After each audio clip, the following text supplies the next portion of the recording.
Assalamu alaikum and welcome back to another episode of Manifesting Muslimah. I'm your host, Zara Pedersen. And before I say anything else, I would like to say Ramadan Mubarak to every single one of you.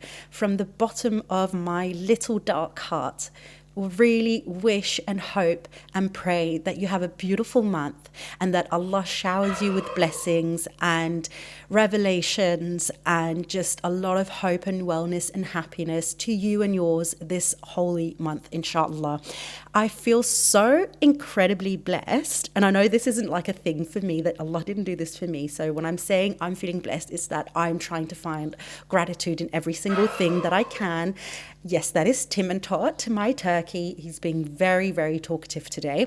But we're not going to waste too much time talking about him right now. But I find myself feeling so blessed that the first day of Ramadan coincides with it being a Monday and also it being a day that I upload a podcast episode, because I don't know, it just feels like I can really come in now and, wish you all a blessed Ramadan on the first day of Ramadan, the first day of fasting. I think that is so beautiful. And of course, again, as I said, I don't think Allah has done that like for me. I'm not that special or unique, but it's really just me seeing the beauty in all of the things. And as someone who has struggled with the month of Ramadan a lot in the past and who's really come to learn to appreciate this month as the years go on, I feel so honored and so blessed for every little part of this journey that is Ramadan.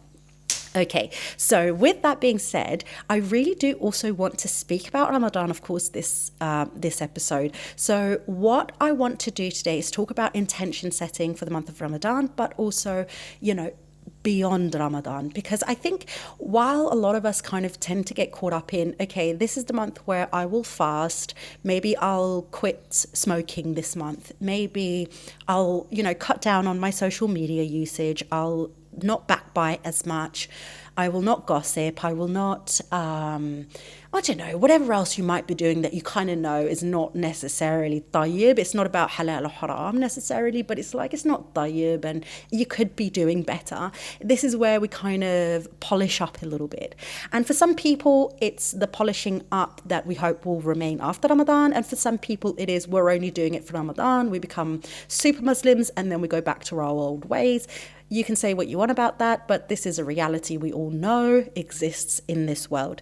So the intention setting that I want to talk about is intention setting not just for the month of Ramadan, which I think a lot of people tend to focus on, is how can I intention set only for the month of Ramadan, and how can I make this month as special and unique as possible for me. 1 second, I just need to see. What's that? Okay, that was another one. I apologize. I just needed to see something because I thought Pigeon Tony had returned. Pigeon Tony has left. That's a pigeon. If you haven't been keeping up with the amount of animals that I currently am trying to, take care of where I live in Spain. A pigeon flew into my window and it decided never to leave, and I called it Pigeon Tony, but then it left. And now every time a pigeon flies near, I'm like, oh my God, is that Pigeon Tony? Anyway, it wasn't. It was a different pigeon. Yes, I can tell. Anyway, so as I was saying, for the month of Ramadan, I think a lot of people set intentions for the month specifically, as in I'm not going to, I'm going to delete all my social media for this month, and I'm just going to, go for the 5 salahs for this month, and then afterwards I can relax a little bit on it. And listen, there's nothing wrong with that. I think it's quite common. And especially with social media, I think it's very common to sort of make challenges out of it, like 30-day challenges, because it feels like, a very unique set of time where we can really delve into one thing. And so we feel like, oh, there's a deadline, there's an end to it. So it feels like we can, it feels easier for us to keep up with things. And so this is, not a bad thing. I'm never going to, shame someone for only praying 5 prayers in the month of Ramadan. You do you, it's between you and Allah. So, whatever works for you, you're the one who has to speak for that.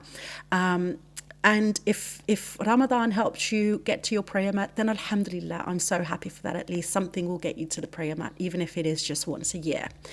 But what I would like to focus on is how we can use the month of Ramadan as, I would say, mainstream pop culture uses New Year's Eve as sort of like a reset. Because the month of Ramadan is actually, for us Muslims, such a beautiful time to really reset, to set our intentions straight, and to get into some habits, and to understand our relationship with Allah subhanahu wa ta'ala on a deeper level that can carry us through the year, the rest of the year. So it's not just about the month of Ramadan, it can also be what comes after it.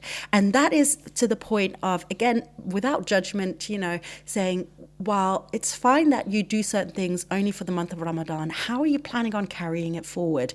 And not just that, but what kind of intentions would you like to set for yourself that you're hoping that the month of Ramadan, when we are perhaps the closest we will ever be to Allah subhanahu wa ta'ala, at least in this dunya, for a whole month where He's really tuned into us and our intentions, our efforts, and all of it will be rewarded tenfold. What can you do in that month to set yourself up for success for the rest of the year as well, and not just for Ramadan?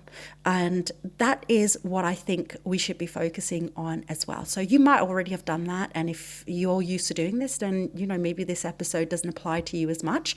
But this is one thing that I would like to invite the rest of you, if you haven't done so before or done so yet, to spend these first couple of days of Ramadan where perhaps you're, operating at a, maybe a level that is not as energetic as usual. Maybe you've taken some things off your to-do list because you're just trying to get into the habit of fasting. Of course, depending on where you are in the world, where I am, we still have, that'll be 14 hour, 15 hour fasting days. So still, relatively long days. It's not the longest we've ever had, but still relatively long days. So you're maybe kind of taking things a little bit slower than usual.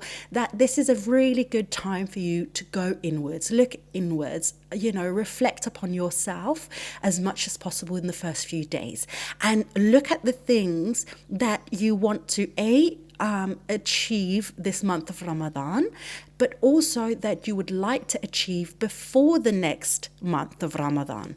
And one thing in particular that I will also say, because we also know that Laylatul Qadr will happen during the month of Ramadan, which is, of course, the night that our destinies are sort of revealed to the angels, and then that is also the evening that our du'as will be heard even more.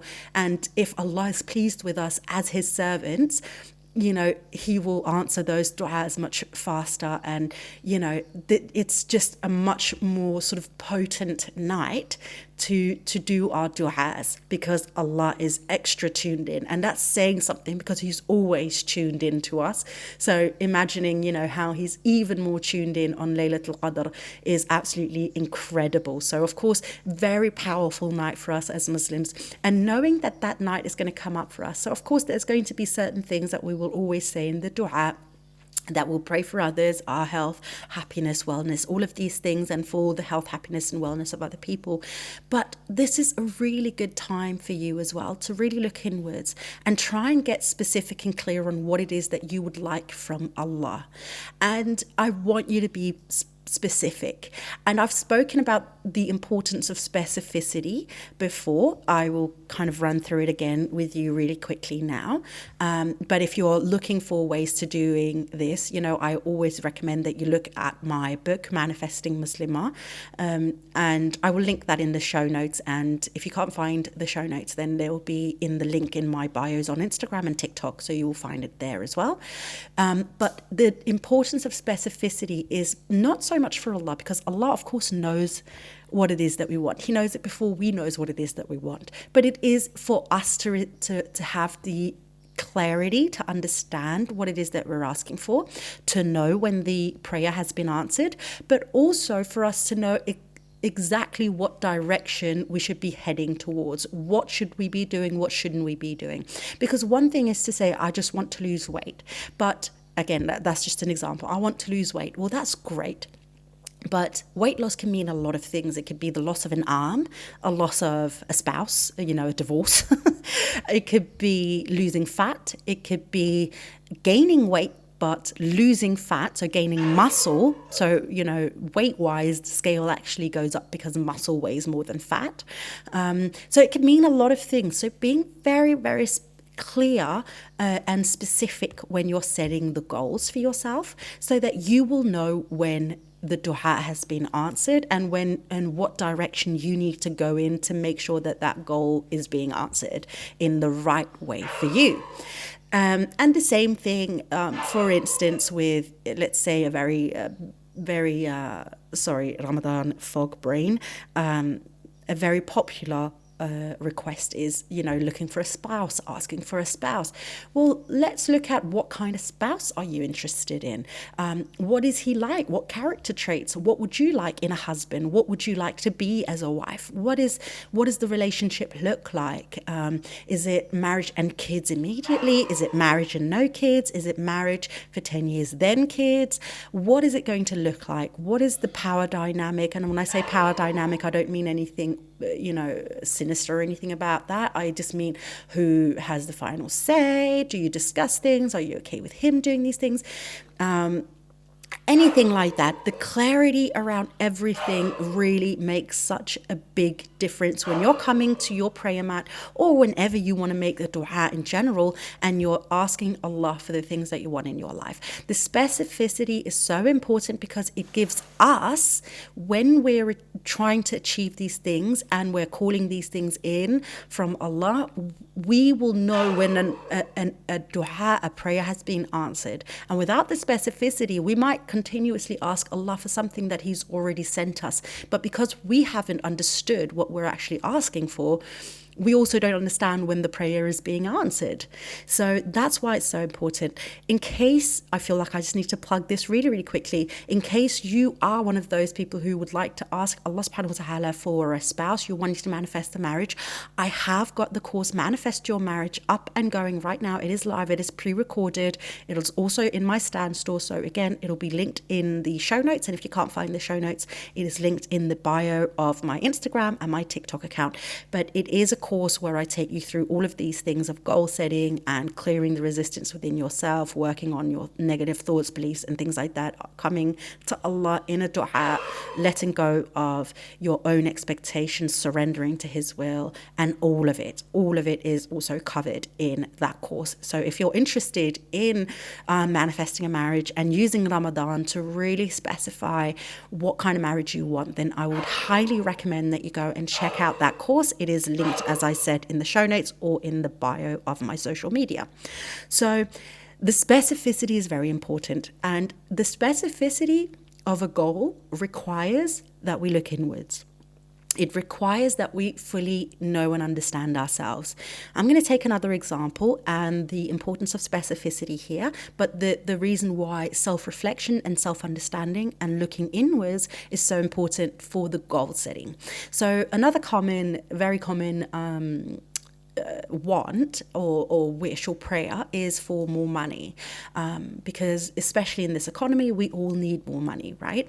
So one of the things we'll say, Ya Rab, give me more money. I just need more abundance. Please bless me with more money. It'll be easy. And so again, it's a very general prayer. Of course, Allah subhanahu wa ta'ala knows how much money we need, but us not knowing how much money we need means that we don't know when the prayer has been answered again. So we might feel like, I need £1 million.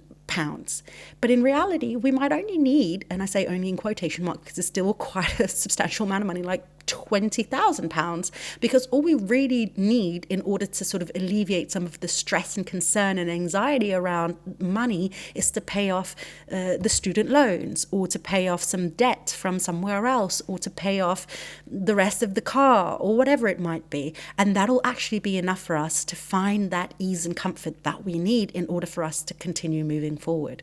So having this arbitrary number of like £1 million, while that would be great as well, understand understanding what the need actually is and what would bring you the sense of comfort and gratitude and feeling of, having been heard by Allah is far more important to understand, because that is the thing that will drive us to continuously seek Allah in prayer and in dua, instead of continuously asking for something and not understanding when Allah is actually sending it to us. So, again, when you know this about yourself, looking at your finances, looking at your personality, looking at who you would like to be in a relationship with, looking at the kind of body that you would like to have after a weight loss or perhaps muscle gain or whatever it might be, looking at you, what it actually is when you're saying this very general goal, what the specifics of it actually is for you, and when that goal is complete for you. And honestly, it could be anything. And this is why it's so important that you look inwards and that you reflect upon yourself before anything else. So that is my advice to you for these first few days of Ramadan, where you're maybe slowing down anyway, simply because you're not eating and drinking as much. So do that for the first few days. I'm so curious to hear from you as well, any of you. So if you've got any feedback, please do send me a message, specifically over on Instagram, because I can send voice notes back, and I prefer sending voice notes back because I feel like I can connect with you a bit better on a voice note. But let me know what you think of it. If there's anything that you have as feedback for me, if there's anything, any questions, any suggestions for a topic, anything like that, feel free to reach out to me. I'm always the only one who will open my messages and respond to any of you. I'm a one-woman band. I don't have staff or anything like that. So it is just me. So whenever you get a reply from me, it is from me directly. And I love to hear from all of you. And with that, my darling, I hope that you have a beautiful month of Ramadan. I hope that Allah looks upon you with so much favor and grace and forgiveness and abundance and everything that your heart desires. And I just hope that you can appreciate how wonderful this month is, how wonderful you are, and how much Allah loves you, even if you're going through something difficult right now. And that this month is the time when you can start turning the pages of the book, start another chapter in your life. All right, my darling, that was a very awkward metaphor that I tried to remember at the end there, but I think I kind of got it. I'm not too sure. All right, love, take care. I hope I'll see you in a couple of days' time for my next episode. But until then, my darling, please don't forget to live in love.